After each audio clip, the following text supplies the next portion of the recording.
Direct expense के बाद में जितने भी खर्चे बचे वो सब indirect expenses. Indirect expense usually हमारी कमिटेड कॉस्ट होती है या रिकरिंग पीरियड कॉस्ट होती है, rent, electricity, office utility, employees का सैलरी। जब ये बजट की जाती है, एक एग्जांपल देता हूँ। फॉर एग्जांपल आपने ऊपर एक सेल्स का नंबर अग्री किया, सेल्स के लिए देखा कि यार बट मुझे इसके लिए न्यू हायर लगे, I need more people joining us. You should take that into consideration when you are planning your expenses.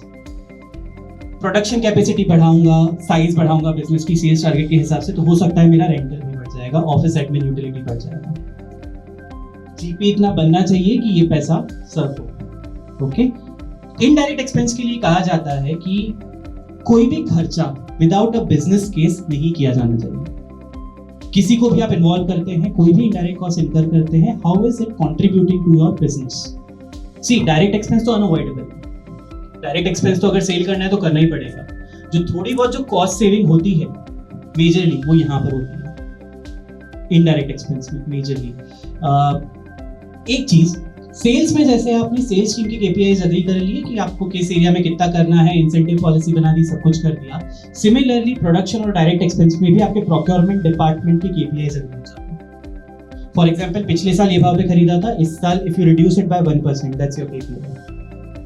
And I understand, but there are ways and means. Find out a better vendor. That's how. Currently, आप जिस भी banker के साथ में काम कर रहे हैं, आपका CC, OD, secured, unsecured loan है, साल में एक बार असेस किया जाना चाहिए। Is there a better deal? Because अगर आप असेस करेंगे तो हो सकता है कुछ मिल भी जाए, हो सकता है 25% इंटरेस्ट कम हो जाए। फॉर एग्जाम्पल, हम आगे भी पढ़ेंगे, फॉर एग्जाम्पल आप डेटर डिस्काउंट करवा रहे हैं, इनवॉइस डिस्काउंटिंग करवा रहे हैं।